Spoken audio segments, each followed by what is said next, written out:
Como de costume, nós vamos proceder às perguntas.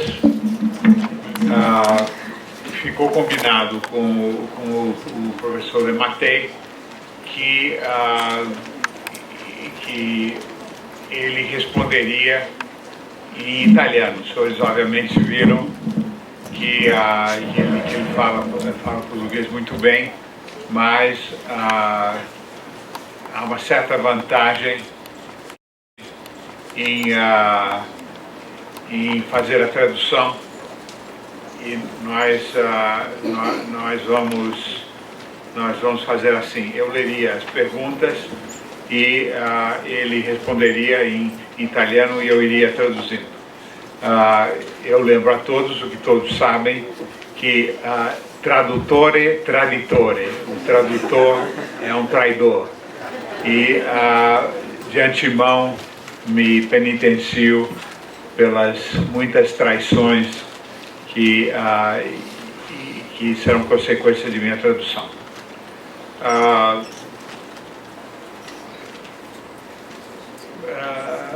Professor, uma primeira pergunta para esquentar um pouco os motores.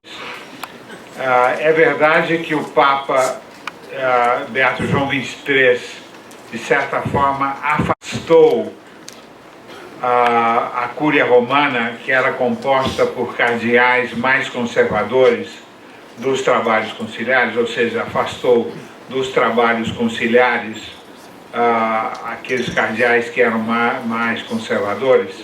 Se esse fato é verídico, até onde o afastamento influenciou a ascensão progressista e a ruptura com a tradição? Sì, questo è vero. È iniziato questo processo di allontanamento della Curia Romana. È iniziato... Isso é verdade, e ele começou esse processo de afastamento da Curia Romana. È cominciato con Giovanni XXIII, ma si è sviluppato con Paolo VI. Começou com João XXIII, mas se desenvolveu mais com Paulo VI. Perché nella Curia Romana c'erano personalità di grande spicco, come il cardinale Ottaviani, che presideva quella che in quel momento era la prima congregazione della Chiesa. Na Cúria havia grandes nomes, como por exemplo o cardeal Ottaviani, que presidia o Santo Ofício, que era a principal das congregações na época. E il pensiero teologico della Curia era espresso dalla scuola romana della Università del Laterano, che era molto tradizionale. E o pensamento da Cúria era expresso na chamada escola romana, que era a escola teológica da Universidade Lateranense. È molto impressionante leggere il diario del padre Congar, perché in questo diario si vede l'odio feroce che nutriva verso la Curia e verso la scuola teologica romana. É impressionante ver as memórias do padre Congar, nas quais se vê o ódio que ele nutria, tanto pela Cúria quanto pela escola romana.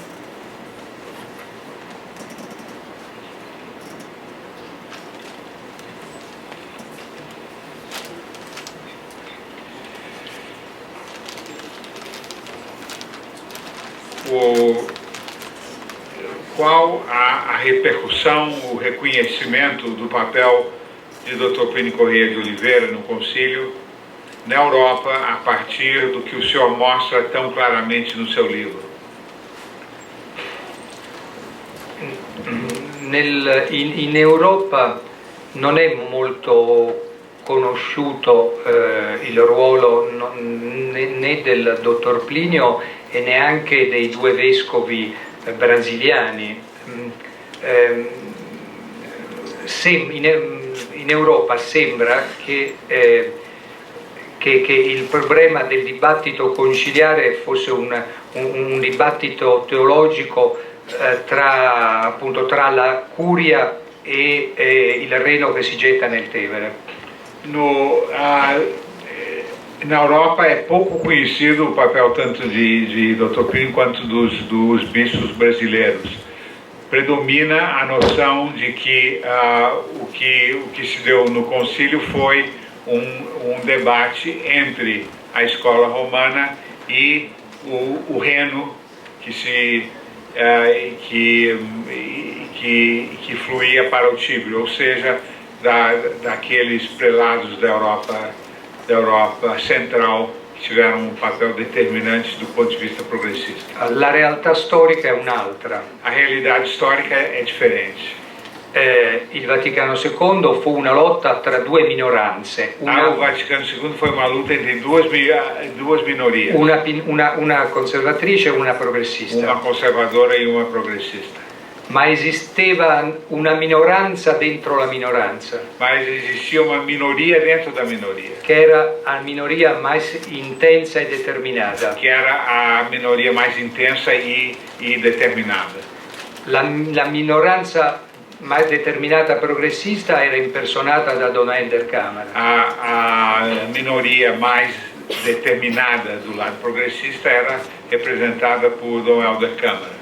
E quella conservatrice dal professor Corrado Oliveira e dai due vescovi a lui legati.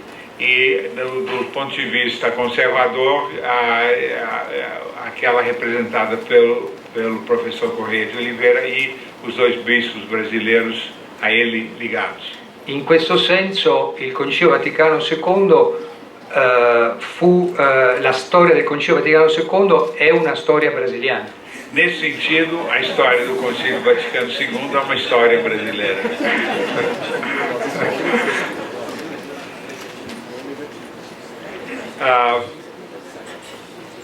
Professor, o senhor não mencionou o arcebispo Dom Lefebvre. O que poderia ser dito a respeito de sua atuação no concílio? Como foi o contato entre Monsieur Lefebvre e Dr. Plínio? Ci fu una relazione molto stretta tra il dottor Plinio e i due vescovi brasiliani da una parte e Monsignor Lefebvre dall'altra parte. Houve relacionamento muito estreito entre Dr. Plínio, os dois bispos brasileiros de um lado e Monsignor Lefebvre do outro. Monsignor Lefebvre diventò in un certo senso la figura di maggior spicco del Cetus Internationalis Patrum. Monsignor Lefebvre se tornou o personagem de mais destaque do Cetus Internationalis Patrum, que era o tal grupo dos bispos, dos padres conciliares conservadores. Ma da un punto di vista storico la resistenza, il ruolo più importante di Monsignor Lefebvre, a mio parere, non fu dentro il concilio quanto nel post-concilio. Mas, de acordo com a minha opinião, o papel mais importante de Monsignor Lefebvre não foi tanto durante o concílio quanto no pós-concílio.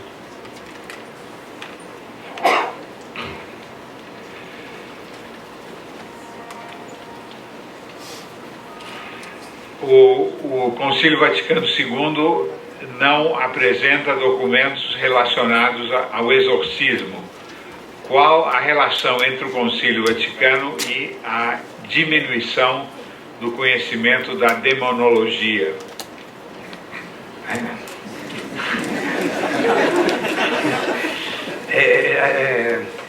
C'è una frase che lo può spiegare, che fu detta da Paolo VI quando dice che dopo il concilio il fumo di Satana penetrò nell'interno della Chiesa. A famosa expressão de Paulo VI que depois do concílio a fumaça de Satanás penetrou na igreja.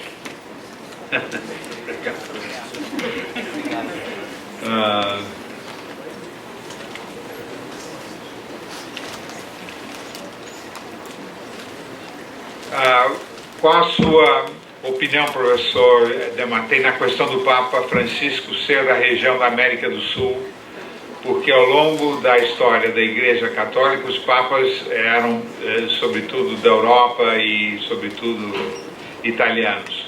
O que o Papa Francisco poderá fazer para reforçar o catolicismo dos que vivem na América do Sul?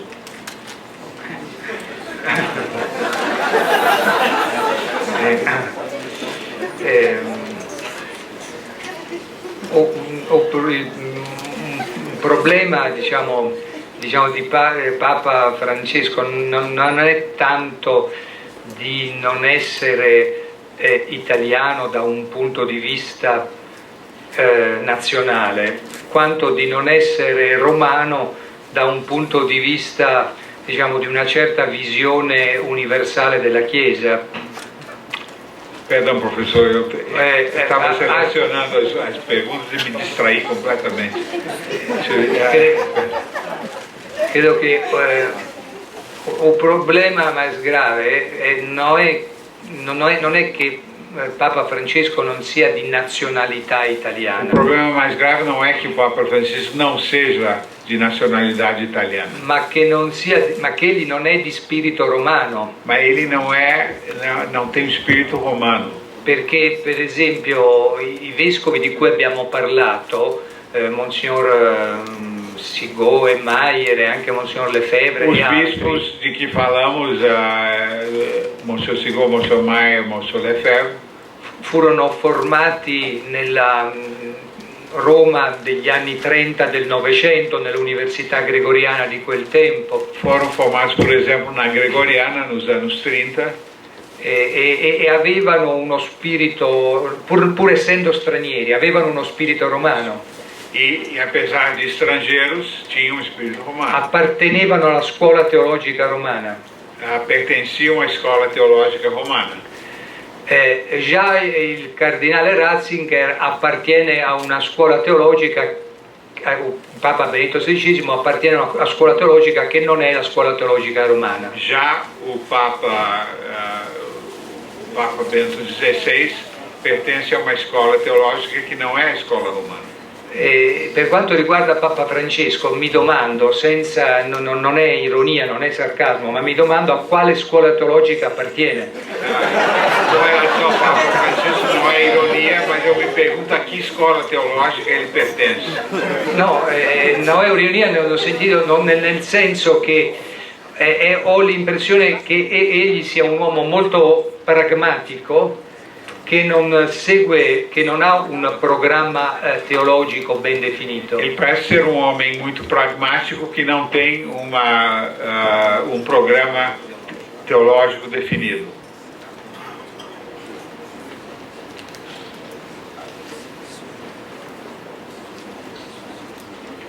Eu estou soterrado aqui.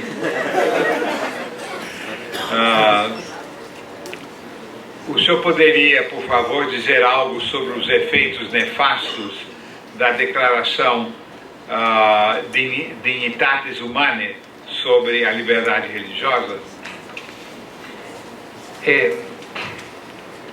Il problema è questo, che nella teoria tradizionale della Chiesa solo la verità ha un diritto pubblico. Na doutrina tradicional da Igreja, só a verdade tem direito público.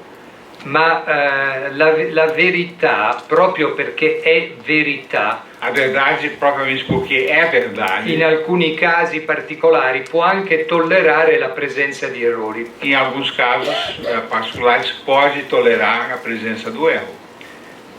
Oggi esiste una situazione relativista. Hoje existe uma situação relativista nella quale la verità non è solo ridotta a una opinione, na qual a verdade não é apenas reduzida a uma opinião, ma non è tollerata. Mas não é tolerada. Perché se è vero che la verità tollera l'errore, porque se é verdade que a verdade tolera o erro, l'errore in quanto tale non tollera la verità. O erro enquanto tal não tolera a verdade.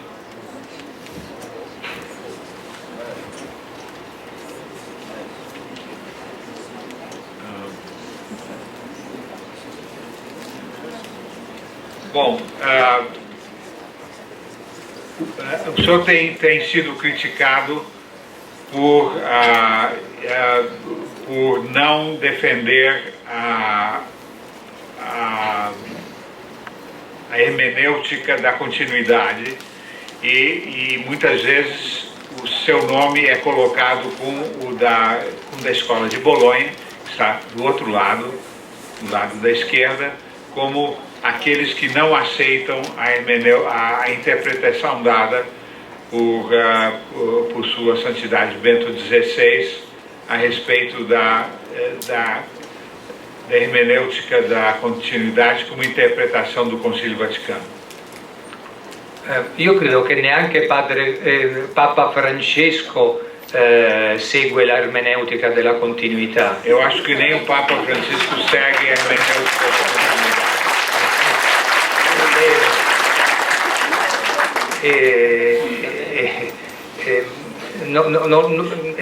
Non la segue perché non è interessato al dibattito ermeneutico. Ele não a segue porque ele não tem interesse no debate hermenêutico. E neanch'io sono interessato al dibattito ermeneutico. E nem eu tenho interesse no debate hermenêutico. Io sono interessato ai fatti. Eu tenho interesse nos fatos. E nei fatti, nella storia, è difficile negare la discontinuità del Concilio E nos Vaticano. fatos, na história, é difícil negar a descontinuidade proveniente do Concílio. Poi i teologi dibattono sopra i documenti, è un altro problema. Outro problema é os teólogos debatem os documentos conciliares. Qual a sua expectativa quanto à reforma da Cúria?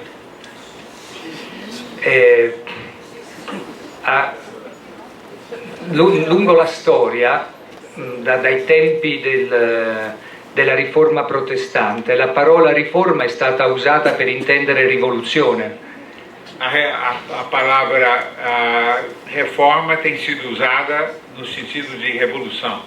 E penso che che c'è una differenza tra la riforma della curia di Paolo VI e la riforma della curia di Papa Francesco. E considero que há uma diferença entre a reforma da Cúria feita por Paulo VI e a que está sendo feita pelo Papa Francisco.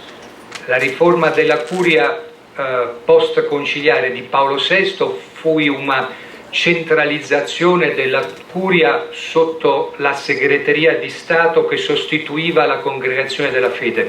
A reforma da Cúria feita por Paulo VI foi uma centralização da Igreja, La curia. Da Cúria, controlada pela Secretaria de Estado, por oposição ao que antes fazia o Santo Ofício. Oggi sembra che sia una decentralizzazione della curia Hoje há uma descentralização che porta a una distruzione della curia. que leva a uma destruição da Cúria. Paolo VI sostituì nella curia i conservatori con i progressisti. Paulo VI substituiu na Cúria os conservadores pelos progressistas. Papa Francesco non vuole né conservatori né progressisti. Papa Francisco não quer nem conservadores nem progressistas. Non vuole la curia, vuole Ele não quer a Cúria.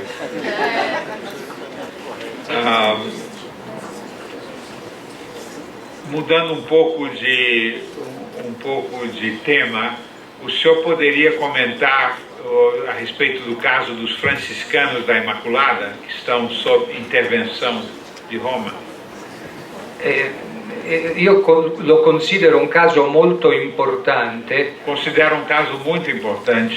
Perché è un caso che trascende la concretezza o il caso concreto dei francescani dell'Immacolata. Porque é algo que transcende o caso concreto dos franciscanos da Imaculada.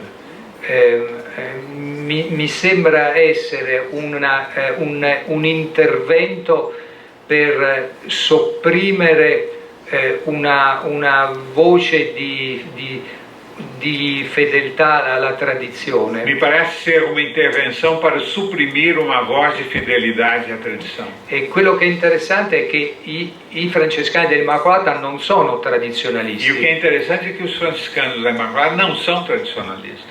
Ma paradossalmente è permesso ai tradizionalisti, è lasciata una certa libertà ai tradizionalisti perché si cerca di creare un ghetto per loro. Paradoxalmente, aos tradicionalistas se concede uma certa liberdade, porque há o intuito de pô-los dentro de um gueto. Ma i francescani dell'Immacolata hanno rotto il ghetto. Mas os franciscanos da Imaculada romperam, por assim dizer, o gueto. E questo ha creato molti problemi e ha reso necessaria questa intervenzione. Isso criou muitos problemas e fez necessária a intervenção. Ma il fatto più interessante mi sembra non tanto l'intervento, il commissariamento non o fato mais interessante não é propriamente o comissariamento, ou seja, a nomeação a intervenção, mais bem em português.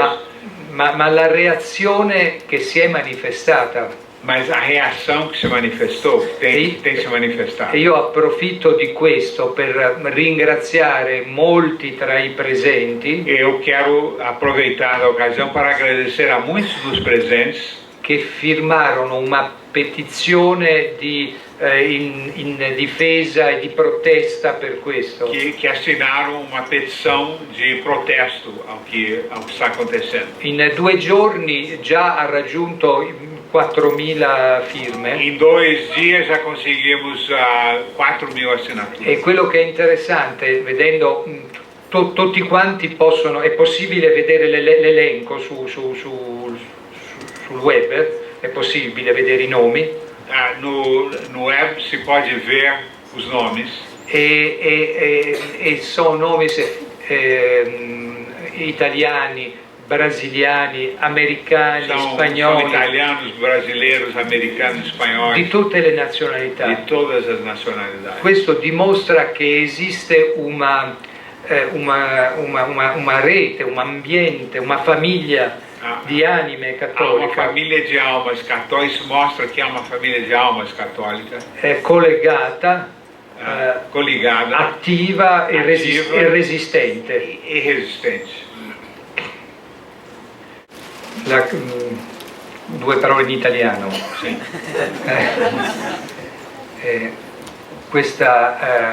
La conferenza di oggi è la conclusione di alcune conferenze che ho fatto già a Recife, Rio e Brasília. A conferência de hoje é a conclusão de uma série que eu fiz no Rio, no Recife e em Brasília. E sono rimasto impressionato in queste conferenze. Fiquei muito impressionado nessas conferências. Non solo per il numero delle persone, non solo per il numero delle persone, ma per la qualità intellettuale di tanti, per la qualità intellettuale di ma soprattutto per la presenza di un numero di giovani così grande. Ma soprattutto per la presenza di un numero tão grande di giovani.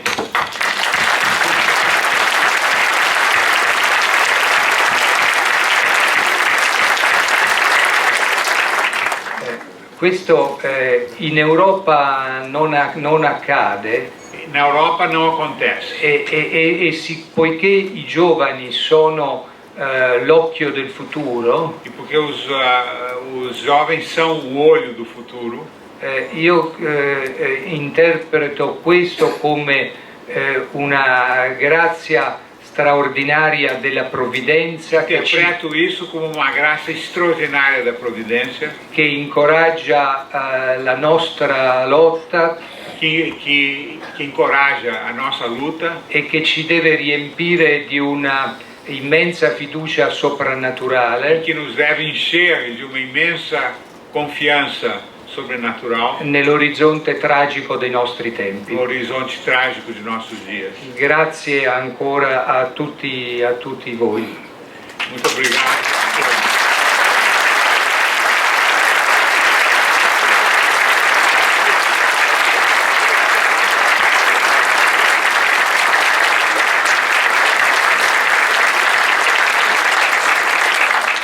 Para encerrar nossa sessão, Sua Alteza Imperial Real, Príncipe Dom Bertrand. Professor Damatê, por uma tradição do Instituto Clínico de Oliveira, sempre coube a mim as palavras de encerramento. As palavras de encerramento são uma palavra de agradecimento ao senhor não só por essas conferências feitas hoje aqui, ou no Recife, Brasília, no Rio de Janeiro, etc., mas pelo grande serviço que o senhor prestou à cristandade com esses 2 livros que foram aqui lançados. O Concílio Vaticano II, uma história mais estrita, e a Apologia da Tradição.